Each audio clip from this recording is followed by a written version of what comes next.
Let's get hyped. Welcome in to the Husker247 HypeCast. This week, Houston Christian, a team I admittedly know very, very little about, to the point where I spent much of the offseason referring to them as either Houston Baptists or Dallas Christian. I couldn't quite nail the landing on it, but I feel good going into game week. I know the team Nebraska is playing, and that's important. I am Mike Schaefer, joined by Michael Brunson, Brian Christopherson. We're Husker 24/7. And of course, on the HypeCast, every week we have a special guest. This week joining us, Lauren Michelson. Lauren, how are we doing? I am doing well. I was just telling you, this is my Saturday of the game week. Nice little Wednesday, Thursday weekend. So I'm feeling ready to take on the week, my weekend before the real weekend. Yeah, remind us again. So on game day Saturdays, because you were at the game down in Arrowhead, because you guys blew your coverage out for that. But then on Saturdays when Nebraska's at home, you're actually back anchoring things, right? Like that's where you're at now these days. I hold down the fort in studio. We have like 10 to 15 minutes off the top of the show. We call it our Big Red Zone game day coverage. It's like a post-game show that airs after football on ABC. So sometimes we go on really late, and that's okay. Stay up with us because we have a good time. The boys are in Lincoln, and then I'll travel to some games, and then, like we're calling this Michigan week 1.0, 2.0 next week. Like I'm going to be at that game because I don't want to miss it. So just a little balance of both. But yeah, I'm in studio on Saturdays. I think it's a fair trade. Houston Christian for the studio, Michigan, you get to be in person. That seems like a good deal to me. I think so. That's a good deal. All right, let's dive into it. You guys all know the format. We're going to start on the offensive side of the ball, where Nebraska rolled up over 700 yards, 68 points. Excuse me, I shorted them.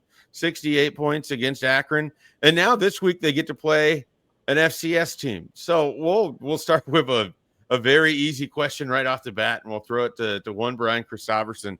Brian, is Nebraska guaranteed to score more than 68 points in this game, since they're playing an FCS team and not an FBS team?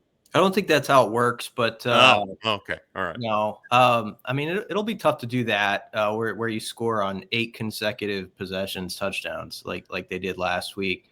I think though that's the sort of the challenge for this offense, and I think it was Lauren who asked a question to Dana, like, what are you looking for this week? And it's like, don't let last Saturday be a one-time thing where you were pumped up about the crowd and the light show and everything that went with a night game. And obviously the 2s, 3s, and 4s all played well. It's got to be that same mindset, even on an 11 a.m. kickoff, where people are going to kind of force the narrative that you could be sleepy for it. You might not have your full mojo with Michigan sort of waiting. So I think that's going to be the key, is like you have your starters on offense diligently trying to get those other guys their reps, and then those guys are anxious because it's all on tape to put out the same stuff they did the week before, and also check off some boxes on some firsts for guys like Quinn Clark had his first touchdown last week, Mekhi Nelson. I think it's useful to get that stuff out of the way. Like a guy makes a play like that, and he's done that, and now it's on to the next step in these other games. Lauren, what you were down there in Kansas City. You watched Nebraska kind of have to play controlled offense for 4 quarters against Cincinnati. You were in the studio. You watched them just light up Akron. What are your sort of expectations going into a game like this, where Brian kind of laid out? It's hard to anticipate they can do the exact same thing against Houston Christian that they did against Akron, and yet the quality of the opponent isn't going to be Cincinnati either. Yeah, I mean, well, they did exactly what they were supposed to do against Akron. Like, we're hyping it up, but like that was what they needed to do. If not, they would have been in trouble right now. So they need to do it again. I mean, will they put up 700 plus yards of offense? Maybe. I think the biggest takeaway from last week was just how many 3rd, 4th string guys got in. And as Brian was saying, like, that was impressive. And you got to see kind of the future of this team depth that hasn't been around for so long, I feel like. But can they do it an 11 a.m. kick? Can they bring the juice back-to-back weeks? This is really just teeing up for Michigan week. They need to have that consistency again. I don't know. I mean, I think they need to just be consistent again offensively and put up these big numbers, that we saw last week. And Dylan was so impressive the first 2 weekends. Like, obviously he's going to have another great game. He should. And just to have that confidence going into a game that really matters next Saturday is gonna be a big tell-all. Bruns, we're a couple weeks in. What have you made of Nebraska's offensive line, especially now that it seems like they've maybe settled the left tackle conversation and might have their 5 that they believe are their best 5 right now? Yeah, I think they've played well enough. I mean, I think they've opened enough holes in the run game. I think the run scheme was better for Akron. I think part of that was just competition, but I thought they got into some good looks, and I think part of that too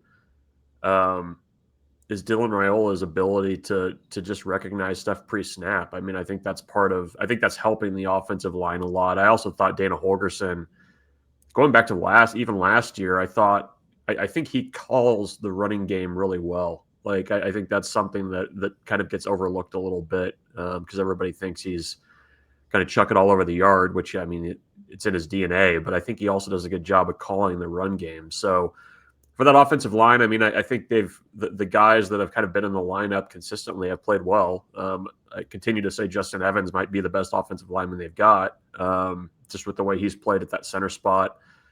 Teddy staying healthy for 2 straight games, that's noteworthy. And Gunnar Gatula sounds like he's going to be the guy at left tackle until otherwise stated. So they've played well enough. I don't know how much they're going to be tested this week, but the big test is going to be against Michigan and whether they're going to be able to create space up front and move the ball on the ground. I mean, I feel like that's going to be a common refrain in this thing is like, hey, I don't know about this week, but let's we'll find out next week. So I guess you got to take care of Houston Christian first. You do have to take care of the Huskies first. You don't want to overlook the Huskies here. Lauren, you mentioned you thought one of the big takeaways for you was just all the depth that Nebraska was able to show and all the backups that they were able to get into the game on Saturday. From the offensive side of the ball, any of those stand out more to you than others? Any sort of newcomers or any player making their debut that just kind of caught your eye on Saturday? Well, I mean, like the obvious one is TJ Lateef. I mean, how often do you see a backup quarterback go in and have the game that he had and the poise and the confidence? And Husker coaches like him because he's a runner, and that's just, he's a different type of quarterback than Raiola. But I'd say Husker fans ought to be thrilled in the future they have in him. But Quinn Clark, I'm excited about him. I mean, I'm sure he's going to have a lot of playing time on Saturday. But the biggest, not concern, but we've kind of been talking about it, like running back depth behind EJ, we need to see Mekhi Nelson really have an explosive game this week, I think, for me to feel confident in the room.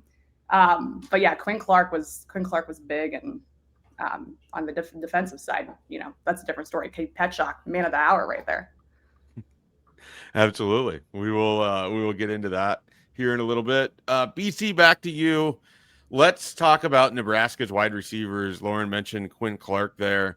So far through 2 weeks, we've seen a little bit of everything. Nebraska a lot more explosive against Akron than they were against Cincinnati, but a pretty reliable bunch. And it kind of feels like, at least looking at that Akron game, they've got some young receivers that could develop and really provide depth for them beyond that sort of front trio of Barney, Hunter, and Key at this point.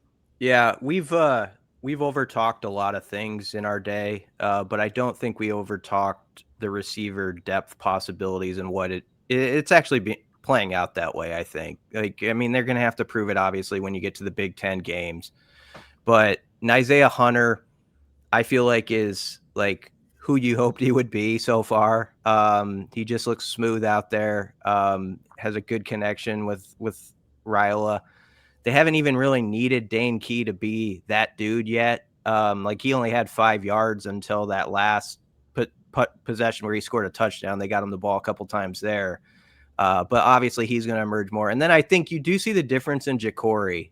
He's just playing faster is what they said in the offseason, and that is translating. I mean, that's a guy who was maybe questionable. It was said, going into that game last week. And then he has 219 yards or something of total offense, or when you count in the punt return. So Ja'Cory's been very impressive. But yeah, I think this is a big week for Quinn to catch a a couple more passes. Carter Nelson's a guy you'd like to get going a little bit more. His snap count increased this last week. Cortez Mills is a guy I'd love to see flash on Saturday. So all those guys, Keelan Smith, there should be an opportunity for them in this game, and you hope we're writing about one or two of them this week, and maybe a different guy than Quinn Clark. Quinn Clark was sort of the guy last week. Maybe it's someone else this week. Brunts, what's something you'd like to see from the offense that maybe we haven't seen either enough of or at all through 2 weeks so far? Yeah, I don't know. We kind of saw everything. Feels like it. Last week, and you're going to get more of it. I mean, I'd like to see a little bit of tempo. I mean, they've played with some at times this year, but I think they have that ability. And when you say you trust your quarterback to get you into the right look and run the offense, I mean, that to me screams the ability to move with tempo. I mean, I think that's probably about it. The other thing, I guess, that I kind of like to see is the backup running backs, that picture with the handoffs looking okay. I mean, we've seen that Nelson and Mosey are really good with the ball in their hand in space. But when you're in Big Ten play, are you going to be able to turn around and hand it off to them 10 to 15 times a game if you have to? I mean, I think that's the thing that we haven't seen yet. So I guess I'd like to see a little bit more of the traditional running game with those guys, as good as they've been in space. So it's a small wish list. I mean, I feel like a lot of what we were hoping to see, or to kind of check to see if Nebraska had that shot in their bag, they kind of showed it against Akron. So I guess they're kind of nitpicking at this point. It's okay. You can always nitpick, and Okay. even after a 68-0 game, there's still some room for a little nitpicking there. Let's slide over to the defensive side of the ball. Lauren, through 2 weeks, has the John Butler Nebraska defense kind of lined up with what you expected? I mean, obviously, I'm sure you didn't come into the year expecting a shutout or anything like that, but just from the way that it looks or the way that certain guys have played, has this defense sort of been where you thought it would be? Have they been better? Have they been worse? I think the verdict's still out a little bit with John Butler. I mean, like, the guy knows what he's doing, and of course, like, he inherited a secondary that is full of dudes. Like, I hate to beat a dead horse, but the defensive line just continues to be, like, maybe not a concern, but a question mark. Just, they're smaller, they're a little less experienced, and I hate that they keep getting the brunt of all this, what ifs, but that is something that we need to see him have, like, a perfect game if possible on Saturday, because even just, like, that confidence factor heading into Michigan, like, they just need that type of game. There's, like, moments where you're like, oh, like, there's some dudes, but that is a concern, and we really won't know until we get more in the thick of conference play, unfortunately. Hey, Brian, Lauren mentioned the defensive line. I kind of want to frame this question a little bit differently. How important do you think it was to get guys like Jalen George and Gabe Moore some run on Saturday when you've got the game in hand against Akron? And for one of them, in George, he's making the transition to FBS. For the other, in Gabe Moore, he'd never played college football really before, despite being in Mississippi State's program and everything else. I think it was huge because, I mean, Jalen George was in a green jersey up until mid-August. Gabe Moore was in a green jersey, as far as I know, up until like last Tuesday. And so the fact that he was, getting reps is very valuable for him. He was a guy a lot of people weren't even thinking about, Gabe Moore, like if he was going to contribute. So we'll see if he can pick up some steam this week. Obviously, Petchak, that's a real story. I mean, that's more than just like a true freshman flashing against a team that's overmatched. That's a guy who was out there in the first quarter who, after the first game, he only played one snap in Kansas City. They're like, we got to get this dude on the field. Like, somehow, they're giving him the Archie Wilson treatment a little bit too, with the way they're talking about him. Like, we just have, guys coming from Australia and North Dakota are just stealing the show as freshmen. You don't want to put too much on a guy's back, but what's interesting is how the seniors talked about him. Like Rocco Spindler, Watson Trent, these are all guys who have played like college football for like 5 or 6 years.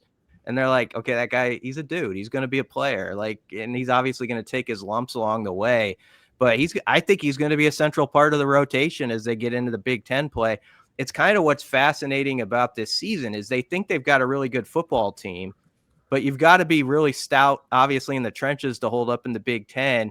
and you've got these guys who you know or you believe are going to be really good players down the line, but can they be like almost their like 26 version that you would want in 25? Like, can they speed up the process and just be on the fast track that way? And that's why these games are critical. That's why these Tuesdays and Wednesdays are a big deal that we don't see for them to make progress each day. Brunt, where is the pass rush? I was told there would be a pass rush. We have not seen a pass rush. No, I mean, Is it by design? Because they haven't blitzed near as much as what the expectation was. But also you had a dual threat quarterback and then Akron. Yeah, I mean, they blitzed about what I thought. I mean, I don't think they blitzed as much against Akron.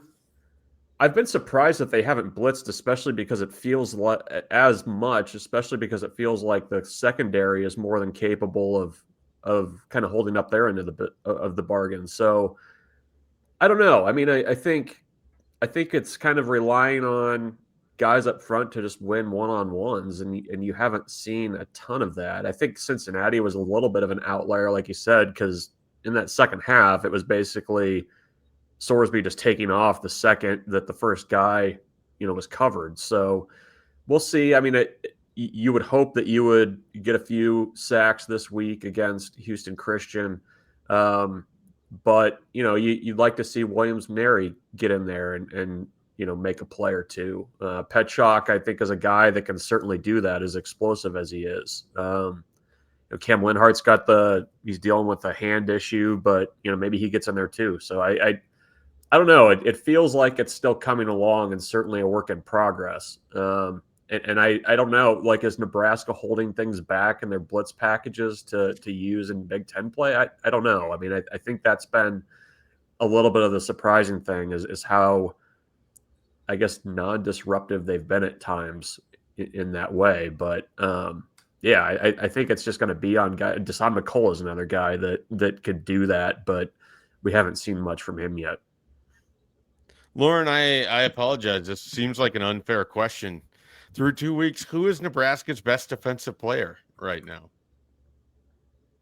Do they have one that's just sort of standing out head and shoulders above anybody else? Let me rephrase with who has the most upside, or who has, like, I went back and watched the first half last night, and Deshaun McCullough is just a freak. He's all over, and you can tell, like, he's just waiting and waiting. Like, he had that sack wiped out last week, and I think he's like this weekend he's gonna have a big game, and you just want him to have that breakout game, and you want to see him do it against Michigan. And I don't know, he's just impressive. He's all over the field. He's consistently running around. He's making plays. John Butler was super high on him yesterday. They've been high on him all season. But he's exciting, and you want to see him really have a good year, and you can tell, like, he's poised for big things.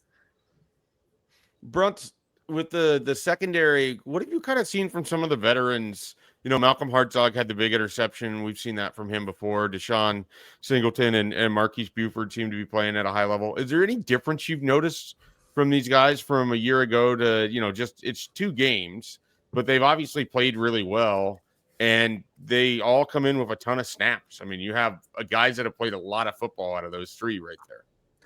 Yeah, it feels like they've settled on roles that I think fit those guys a little bit better. And I think that's the benefit of having John Butler as the defensive coordinator. I mean, he was essentially coaching those guys last year and kind of seeing where they fit and didn't fit.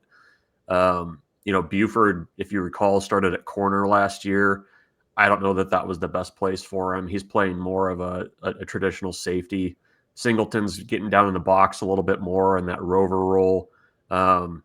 Actually playing some man-to-man as well and doing okay there. I think the addition of Andrew Marshall has been huge. I mean, the fact that they have Donovan Jones in that secondary, and they're having to kind of invent ways and to get him on the field, I mean, that speaks to the depth of that group. And even last week, Hartzog gets injured early in that game. He goes out. Jameer Khan comes right in, and you didn't really miss a beat. So, and it's interesting too. There's a lot of young guys in that secondary that I think would probably be pushing for playing time, but it's just really, a crowded room right now. So they're playing well. And, I think part of it is, you've got your defensive coordinator that's coached defensive backs for a long time. I think the addition of Phil Snow this year has been huge because he's working a lot with the defensive backs.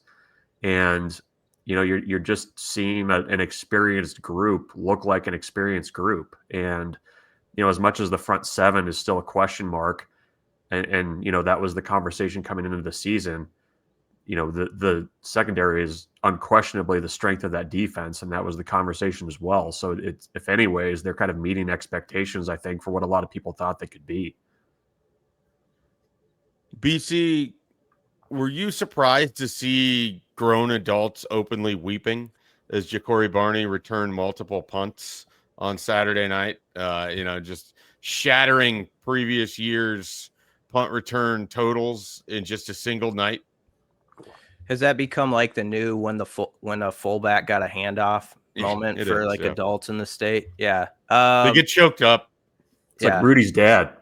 Yeah. Just crying. Something these eyes can't believe what he's seeing or whatever when he walks into the stadium. I would say there I didn't see anybody actually crying, but there probably was somewhere. And Ja'Cory's just got so much juice to him that I think it adds an element where we've talked about it before, Schaefer. You have to be fearless back there. And that's what DeBournay Pearsonell's always used as the example from a decade ago because it was the last really good one that I can think of. But he was a guy who you can tell has been doing it since he was 5 years old. And I meant to, make plays like this, in the backyard. But I also think Mike Eckler's got a really good scheme and stuff that's above my head, like the football stuff. But they were very proud of how guys blocked Akron guys into the bench last week. They were doing a nice job. It was wide open for Ja'Cory. And so he's going to take one to the house pretty soon, and it might be this Saturday. It wouldn't be a bad call if someone wants to make that specific prediction or something. A think preview? No, I don't know that I'm going to do it. I'm just saying someone could do it. Fair enough.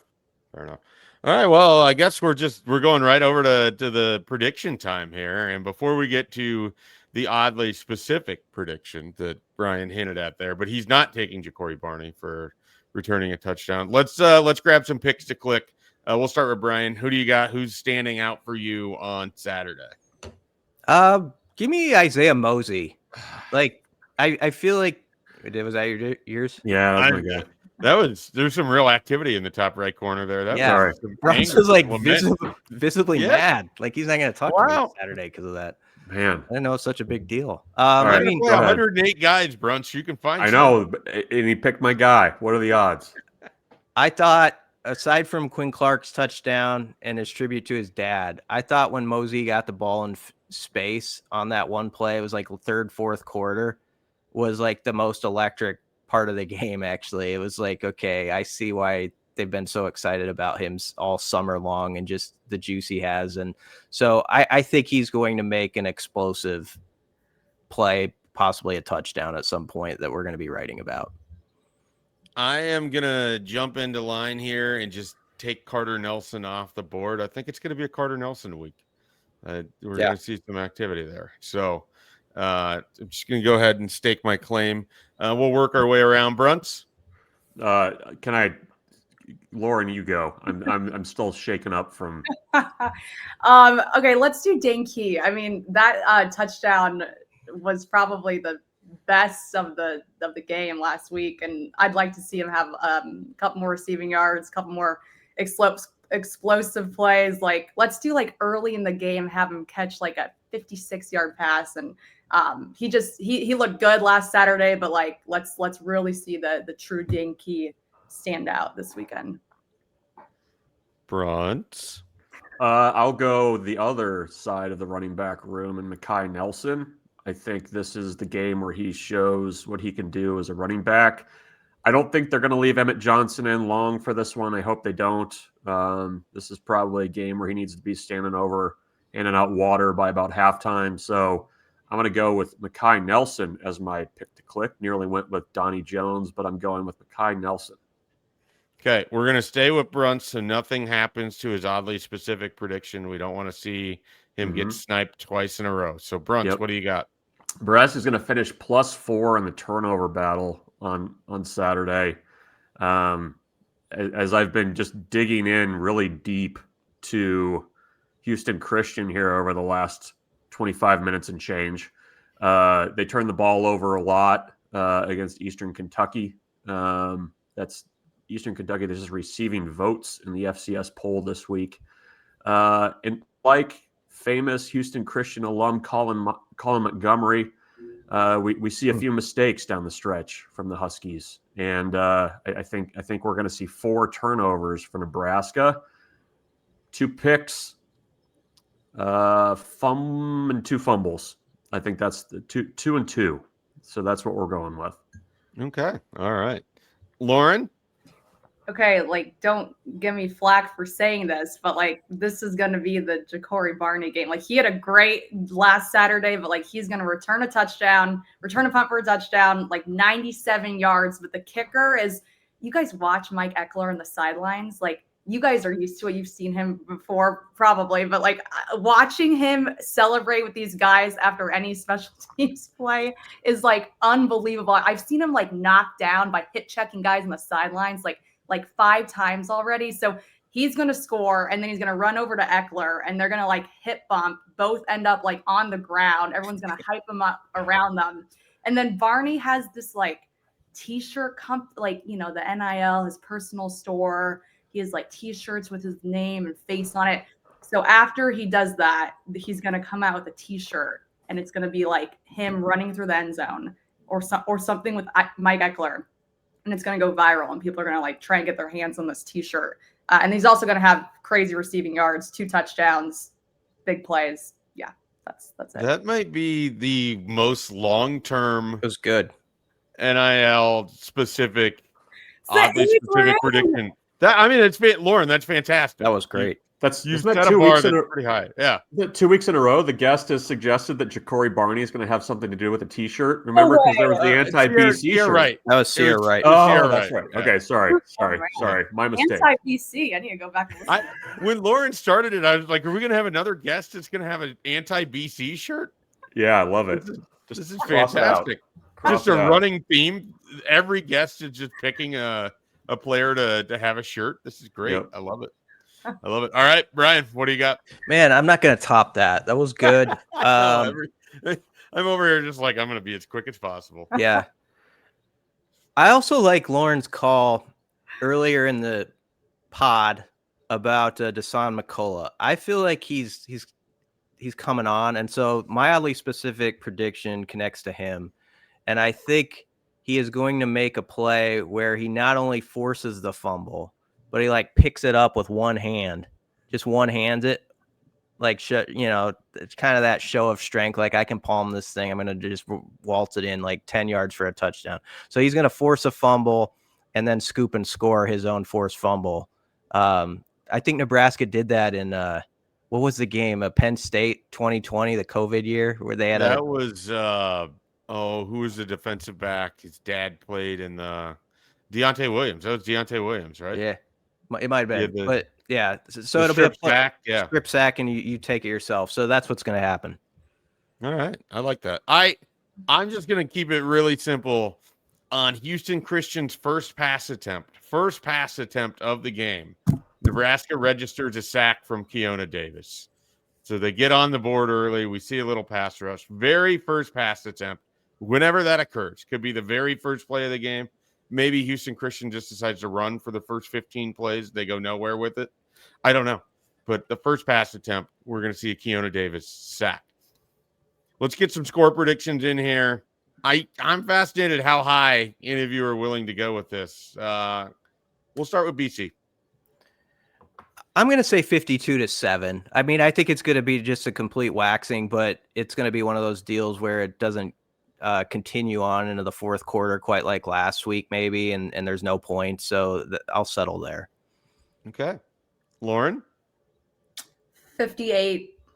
Give him a field goal. I don't think starters stay in as long, especially not Emmett Johnson. He's got to rest up for next week. But yeah, it'll be a rout. And we didn't even talk about, you guys probably talked about it earlier this week, but the leaked halftime speech. I mean, these guys are fired up. There's a swagger and an edge to this team we have not seen in a long time. And you know, I'd be remiss to say they're not going to take every advantage to show out on Saturday. So that is the most high quality leaked video I've ever seen before. Just the bleeping out the cuss words really. It's really impressive. Multiple angles. Yep. Yeah. Really, really well done from that leaker. Just impressive stuff. Brunt. 61-3. I think Nebraska calls off the Dogs earlier than they did against Akron. I also think, and keep in mind, Nebraska has done satellite camps at Houston Christian before. They're very familiar with Houston Christian's coaching staff. I think they're going to probably keep it from getting really, really ugly if they can. So 61-3 is my prediction. Not that ugly. Yeah. Keep it from getting ugly. Could be a lot worse than that, I think. It's gonna get a lot worse. Relationship strong, yeah. Get a lot worse if a Houston Christian guy cuts a Nebraska lineman just before the half. Well, I mean, Dana said, but they might as well have been in LA when he was in Houston. So there's no relationship there. But I think Nebraska will probably keep it respectable. I'm gonna go with 58-9. I'm not sure how either of the scores happen. Maybe we get a pair of safeties involved there. Maybe it's just 3 field goals for Houston Christian, but 58-9, Nebraska rolls on Saturday. All right, everyone. Another great episode of the Husker 24/7 HypeCast. I'm still marveling over the long-term potential of Lauren's pick. Should Ja'Cory Barney score and create a T-shirt on it, it will be the most ultimate, oddly specific prediction to come through that we have ever had here. Lauren, we appreciate your time. Where can people find you? Where can they find your great work? Channel 7 KETV, the ABC in Omaha. I'm pretty active on social, as we all are, at Lauren Michelson. A little shameless plug there. But yeah, I anchor 4 days a week, report high school football on Fridays. We do a little bit of everything. Big on volleyball too, volleyball coverage. So yeah, thanks for having me, guys. That was fun. Yeah, absolutely. All right. For Brian Christopherson, Michael Bruntz, I'm Mike Schaefer. We're Husker 24/7. Check out everything we have going on at Husker 24/7.